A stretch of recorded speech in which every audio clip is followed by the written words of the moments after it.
Hola a todos. Vamos a comenzar con la clase número 1 del manual que tenemos en la mano. El manual que tenemos es una guía de derecho civil y por eso, bueno, pues, lógicamente, por el nombre del manual lo que vamos a hablar es de derecho civil. Vamos a empezar desde la introducción hasta las cosas más complejas.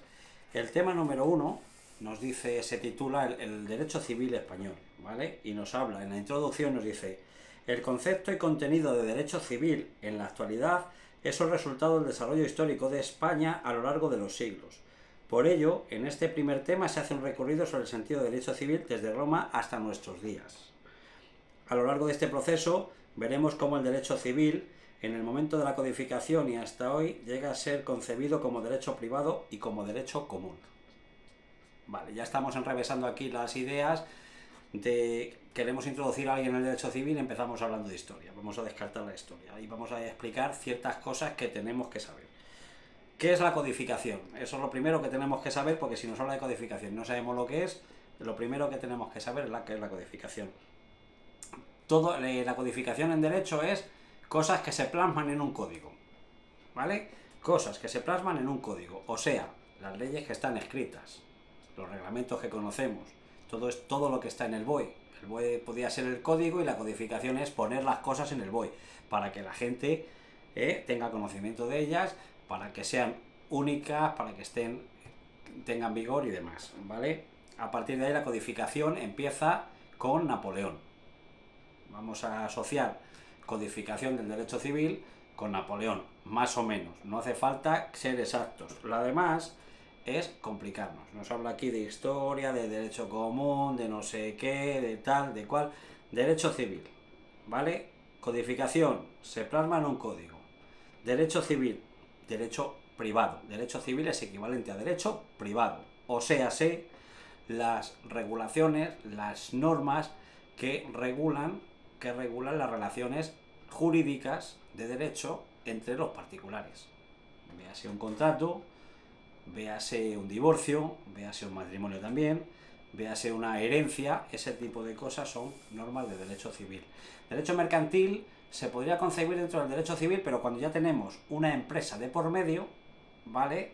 Y hay contratos mercantiles y demás, el derecho tiende un poquito a segregarse unos con otros y entonces el derecho mercantil digamos que se va aparte, aunque dentro del Código Civil y dentro de las normas civiles hay bastantes cosas que engloban también derecho mercantil, pero el derecho mercantil lo veremos aparte. A día de hoy está separado incluso en la forma procesal. Esa es la introducción. Básicamente no hay que darle más vueltas. Derecho civil, ¿vale? Derecho privado. Relación entre particulares. Codificación, códigos, leyes escritas. ¿Vale? Lo anterior, la historia, Roma, no sé qué tal, vale, muy bien para esas asignaturas. Para derecho civil es enrevesar. Enrevesar, no hay necesidad de enrevesar, ¿vale?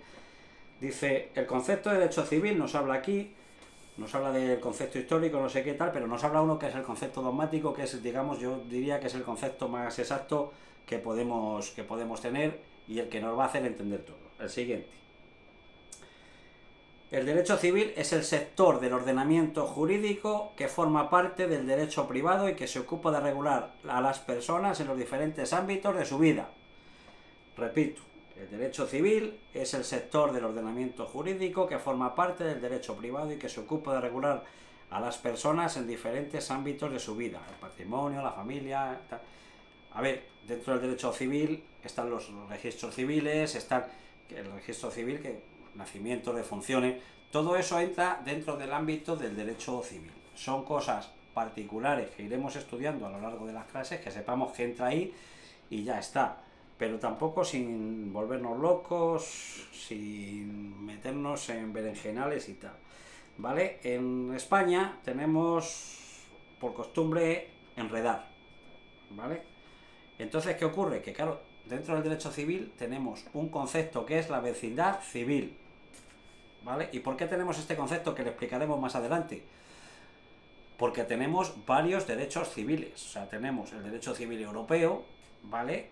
El derecho civil común. El derecho civil común es el que tenemos, pues, por ejemplo, en Madrid, o yo que sé, todas aquellas comunidades comunidades autónomas que no tienen derechos forales. El derecho foral catalán es distinto al derecho común, el derecho foral balear es distinto al derecho común en el catalán, el derecho del País Vasco, el derecho euskera, los derechos forales de Navarra. O sea, tenemos un batiburrillo ahí, ¿vale? Que lo que hace, lo que lo ordena es la vencidad civil, que es el derecho aplicable a cada persona, pero que lo explicaremos en otro tema. Es privado. El derecho civil es privado. O sea, el Estado regula, el Estado tal, y luego se aplica el derecho, pero es privado. Si intervienen entidades públicas o es derecho laboral, ¿vale? Es otro concepto que es derecho público, que lo veremos más adelante, ¿vale? O sea, concepto privado es un derecho privado, derecho entre dos particulares, entre dos iguales, ¿vale? Que tienen un pleito porque tú me has corrido la valla de la tierra y resulta que tu tierra que antes medía 10 metros ahora mide 11 y la mía que antes medía 10 metros ahora mide 9. Hay un conflicto entre dos particulares y se resuelve pues por lo que dictamine el derecho civil, ¿vale? En la actualidad dicen, en sentido actual, derecho civil es igual que el derecho común.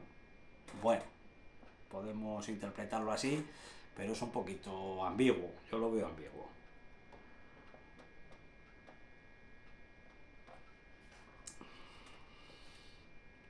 Vale, el manual, ¿vale? Nos habla aquí, pues eso, de los derechos forales, de la contraposición del derecho civil con los derechos forales, nos habla de la evolución del derecho civil. Entiendo que este tipo de cosas, o sea, hay muchas cosas aquí que son más de historia del derecho que del derecho civil como tal. Hasta que llegamos pues un poquito a la codificación del derecho civil, ¿vale? La codificación, a partir de aquí es cuando empieza la madre del cordero, por una razón muy sencilla. Tenemos dos modelos, el modelo francés y el modelo alemán. Nosotros en España somos más cercanos al modelo francés, que a su vez es más cercano al antiguo modelo romano, ¿vale? Que al modelo alemán, pero bueno, los dos son muy importantes y hay que ver, ¿vale? Tenemos un epígrafe que dice la codificación civil en la Europa hasta el siglo XX. Dice, el periodo codificador en Europa destaca por la aparición de dos modelos, lo que yo os explicaba, que eran seguidos por distintos países. El Código Civil de Napoleón es el modelo francés y el Código Civil alemán de 1896 es el modelo alemán, ¿vale? El modelo francés, ¿vale?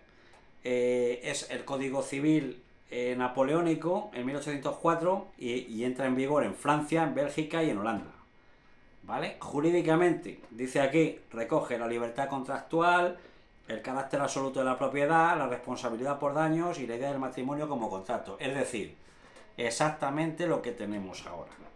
La libertad contractual es la libertad de contratación entre dos particulares, siempre y cuando ese contrato esté dentro del marco de la ley. O sea, yo no puedo contratar a un sicario para matar a alguien, ese contrato es nulo de pleno derecho porque está fuera de la ley, ¿vale?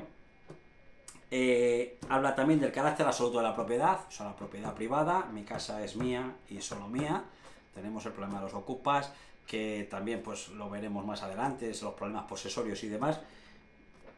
Pero bueno, en este caso lo único que tenemos que ver es el derecho civil, carácter absoluto de la propiedad. Mi coche es mi coche, mi casa es mi casa, mi pelota es mi pelota, ¿vale? Básicamente en términos absolutos. Como os he dicho, los problemas posesorios los veremos en otras sesiones, tanto en el derecho civil como en el derecho penal, ¿vale? Porque algunas violaciones de esos derechos posesorios pues dan lugar a delitos penales, entonces se explicará en su momento.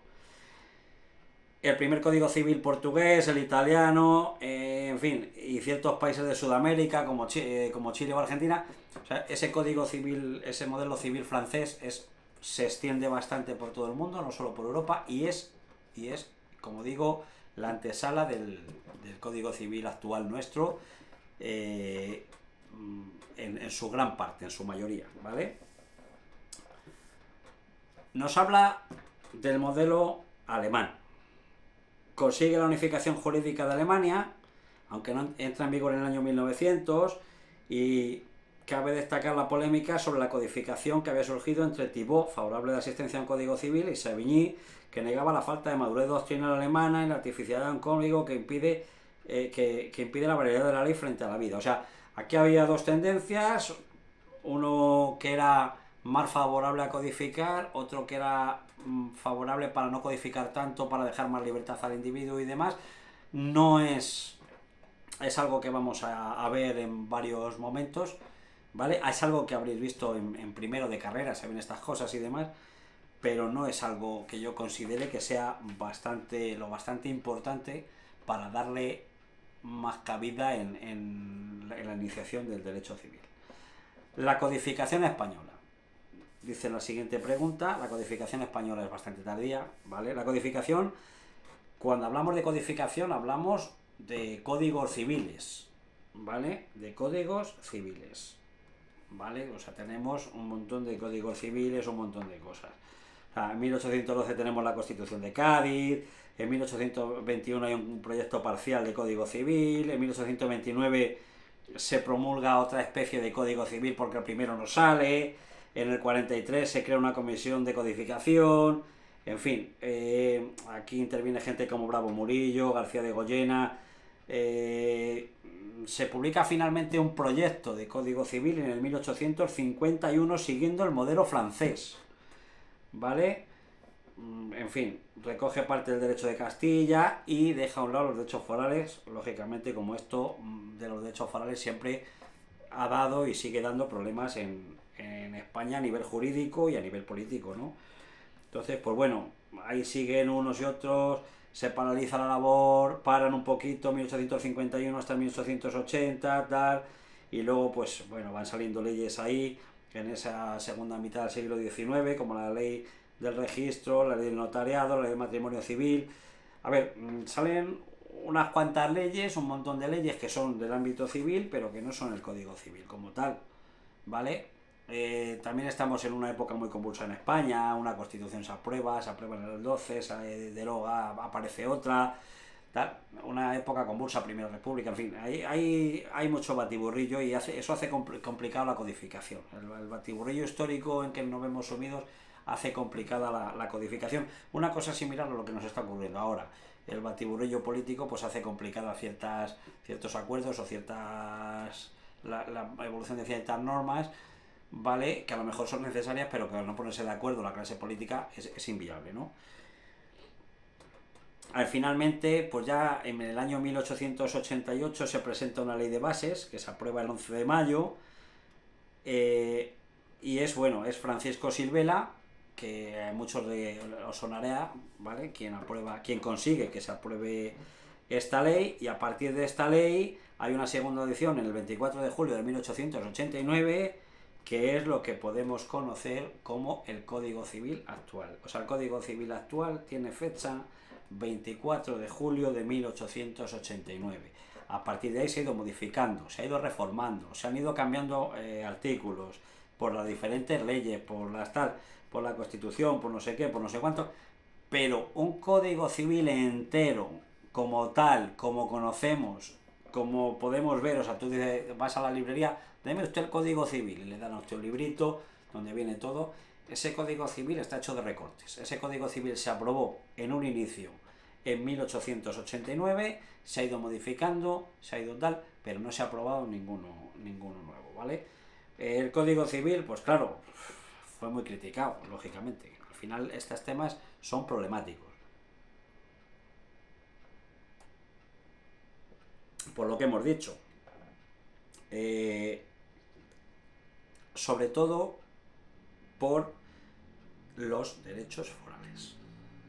Este Código Civil, ¿vale?, robustece esos derechos forales, les da importancia, y entonces, igual que cuando anteriormente se la pretendían quitar, hubo problemas, cuando ahora se reconocen también hay problemas por la otra parte, ¿no?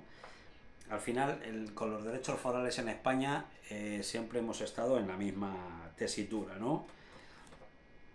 En fin, la crisis del derecho civil a nivel social, ¿vale?, viene, a ver, al principio del siglo XX, pues todo el tema de la revolución industrial tal, las clases obreras no se identifican con ese código civil, lógicamente, no tiene nada que ver la clase obrera del siglo XXI, del año 2024 en el que estamos, con la clase obrera del año 1900, 1920, 1930. O sea, es totalmente distinto.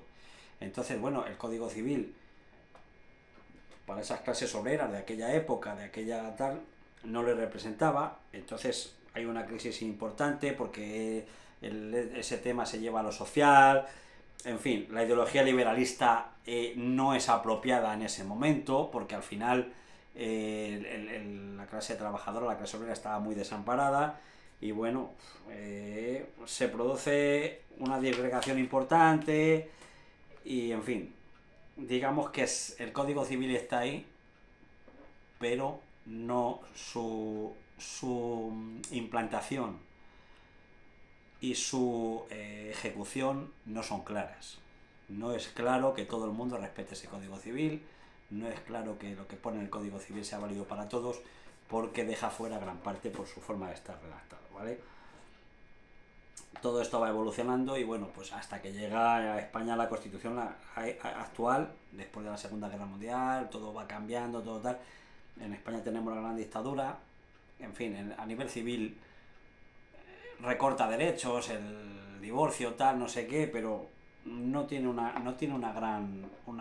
gran impacto a nivel civil, es más en otros ámbitos en los que tiene impacto en el día a día del ciudadano. Aparte, pues eso, de restringir ciertas libertades que evidentemente pues un código civil moderno no puede permitir, ¿no? Pero bueno, situándonos en la época, se limita pues a ciertos derechos en ciertas cosas a nivel civil. Sigue evolucionando, en fin, se aprueba la Constitución, España entra en la Unión Europea y ya pues el derecho civil empieza a funcionar como conocemos ahora, con esa facilidad que conocemos ahora. En fin, en definitiva, el derecho civil como derecho privado, ¿vale? Es lo que tenemos que conocer, compra-venta de cosas, que se puede considerar mercantil si hay una empresa, pero si yo le vendo mi coche como particular a otro particular, pues es un contrato de derecho civil que está perfectamente regulado, un contrato de compra-venta, ¿vale? Y en fin, ahí tiene que recurrir ciertas cosas. Los problemas, vuelvo a repetir, siempre todos los problemas, primero, tenemos los problemas forales, el reconocimiento o no de los derechos forales genera siempre un problema. Si reconocemos los derechos forales hay un problema, si no los reconocemos también, ¿vale? A principios del siglo pasado, esto es más historia que otra cosa, lógicamente la clase obrera no se siente representada por ese derecho civil, por ese código civil, porque en definitiva es un código civil liberal, neoliberal o como lo queramos llamar, y evidentemente la clase obrera no tenía ninguna capacidad económica en ese momento para absolutamente nada. No era lo que hemos dicho, no es lo mismo que tenemos ahora, ¿vale? Los derechos forales son una cosa importante, ¿vale? Y hay aquí un epígrafe que dice los derechos forales y la Constitución de 1978. Esto es importante. La Constitución de 1978 reconoce y garantiza la autonomía de las nacionalidades y regiones que integran la nación española en el artículo 2. Permite el autogobierno de las comunidades autónomas y la asunción de competencias mediante estatuto de autonomía, conforme a la distribución de la Constitución. En materia civil se destaca el artículo 149.1 octavo. El principio general es la competencia exclusiva del Estado en materia de legislación civil. Se reconoce competencia de las comunidades autónomas con derecho foral existente para su conservación, modificación y desarrollo, salvo las materias reservadas exclusivamente al Estado, que son de aplicación directa y general en todo el territorio español. ¿Qué significa esto? La Constitución española, como por otra parte no puede ser de otra manera, reconoce los derechos forales de las distintas regiones con alguna singularidad, vamos a llamarlo así. En fin, las más llamativas en este sentido pues, son Euskadi y Cataluña, ¿vale? Pero bueno, existen en Navarra, existen en Galicia, existen en otros sitios, ¿vale? El desarrollo permite la propia Constitución, el desarrollo de esas normas forales por las distintas autonomías, por los distintos fueros. Cataluña lo ha desarrollado mucho, otras menos. ¿vale? Siempre y cuando, y esto es importante, no se trate de una competencia exclusiva del Estado, ¿vale? No se trate de una competencia exclusiva del Estado. Actualmente competencias exclusivas del Estado hay bastantes pocas. Hay bastantes pocas porque la mayoría las están desarrollando las autonomías por los derechos forales. O sea, no hay muchas que sean exclusivamente estatales.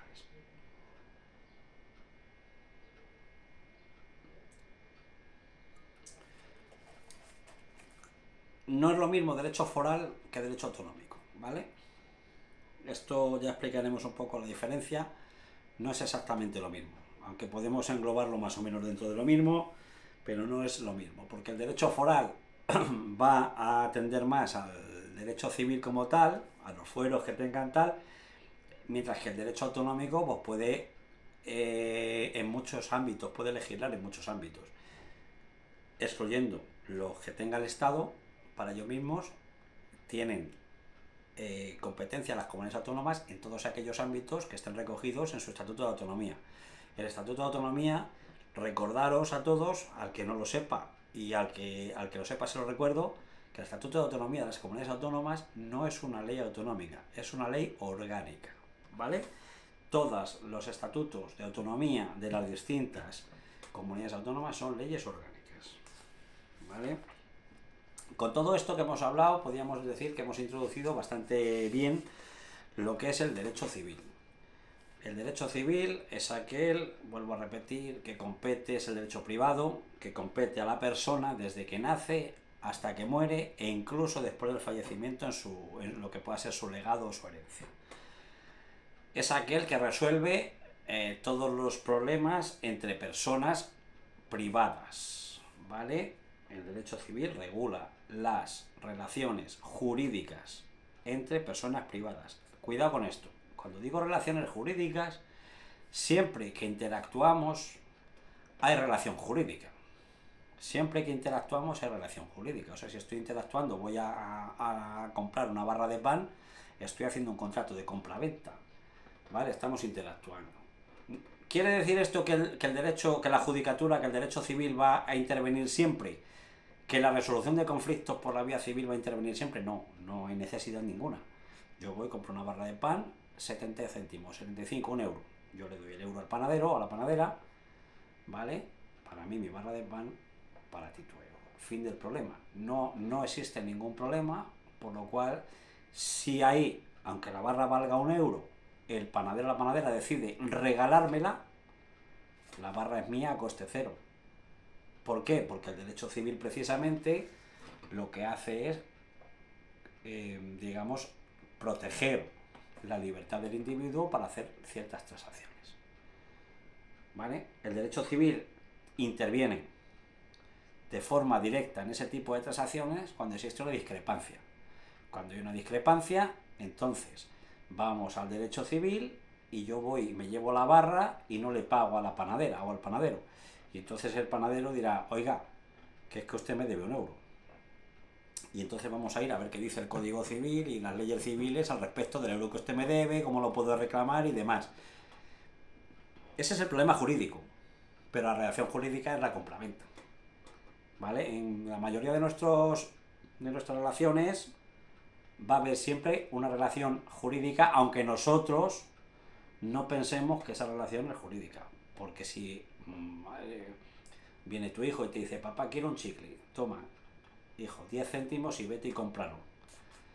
Se acerca al kiosco, tu hijo al kiosco, 10 céntimos, se trae el chicle, ¿vale? Eso también es una relación jurídica. Entre, en este caso, un menor que no tiene, se supone, capacidad jurídica y no sé cuántas cosas más, que lo veremos más adelante, ¿vale? Es una transacción jurídica entre el menor y el señor o la señora del kiosco que le da el chicle, ¿vale? En la mayoría de nuestras relaciones va a haber encubierta, sin nosotros saberlo o sin nosotros conocerlo, una relación jurídica que no saldrá a la luz, salvo que exista un problema y haya que efectuar una reclamación por parte de alguna de las partes implicadas. Porque siempre estamos protegiendo la libertad, en este caso, del individuo para hacer sus propios contratos, para hacer sus propios acuerdos, para hacerse dentro de la legalidad.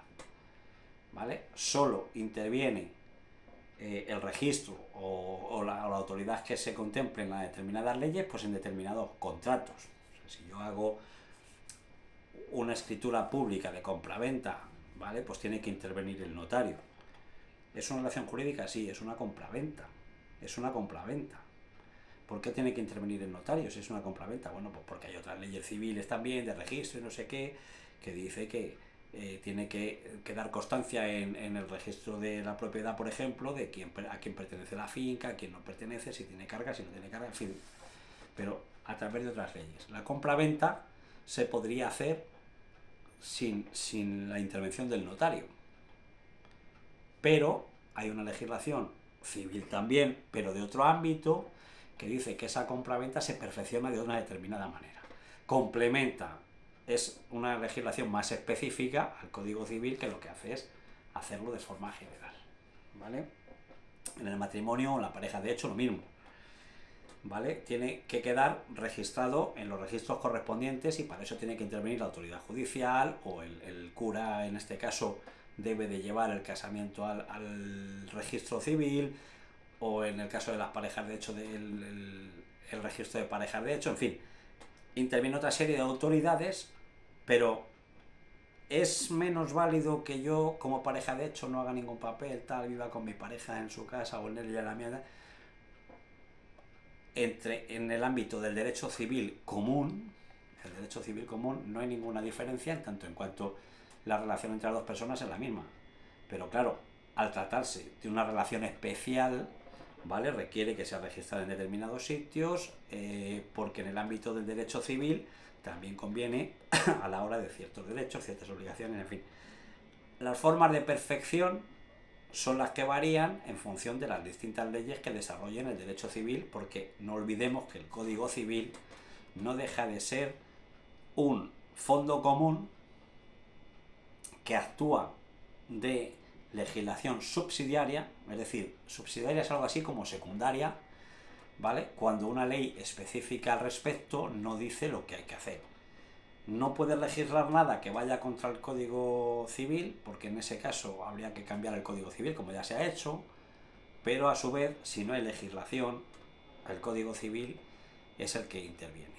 ¿Por qué interviene el Código Civil? Pues muy sencillo, porque es una regulación general de las relaciones civiles de las personas, ¿vale? Es una regulación general. Claro, el Código Civil, en este sentido, es muy ambiguo, es muy interpretable, es muy no es concreto en cada caso. ¿Por qué? Porque claro, el Código Civil dice el contrato de compraventa y te regula el contrato de compraventa. Pero claro, luego todos sabemos que hay contratos de compraventa que tienen que intervenir un notario, que hay contratos de compraventa que me tienen que dar una factura, que hay contratos de compraventa que no sé qué. Entonces, claro, luego no es lo mismo a la hora de comprar si yo compro un coche a un particular que si compro un coche a un concesionario, si compro un piso a un particular que si se lo compro a una empresa, que si lo compro, en fin. Aquí tiene que intervenir el notario, aquí no hace falta, aquí depende de cada... ¿Por qué? Porque hay legislaciones concretas para cada caso, ¿vale? Si todo eso tuviéramos que ir únicamente al Código Civil, nos generaría un montón de problemas, porque el Código Civil es muy ambiguo y sobre todo genera un montón de problemas a los jueces que tuvieran que resolver algunos casos que se dan que pueden ser surrealistas, ¿vale? Entonces, esto es lo que hace. Bueno, pues básicamente con todo esto hemos terminado lo que yo voy a llamar introducción al derecho civil. El temario lo llama Derecho Civil Español. Yo prefiero decir introducción al derecho civil y espero que os haya quedado claro, sobre todo el hecho de lo que es el derecho civil, el hecho de lo que es el Código Civil y el hecho de que es lo que la codificación. Con esas tres cosas podemos empezar a estudiar el resto de temas de derecho civil con más tranquilidad, ¿vale? Porque el resto, la historia, que si ellos no se ponen de acuerdo, que si no, que si tal, que si cual, ya os he dicho que directamente conviene saberlo, pero tampoco conviene liarnos con ello. Muchas gracias a todos y espero haberos sido de mucha ayuda.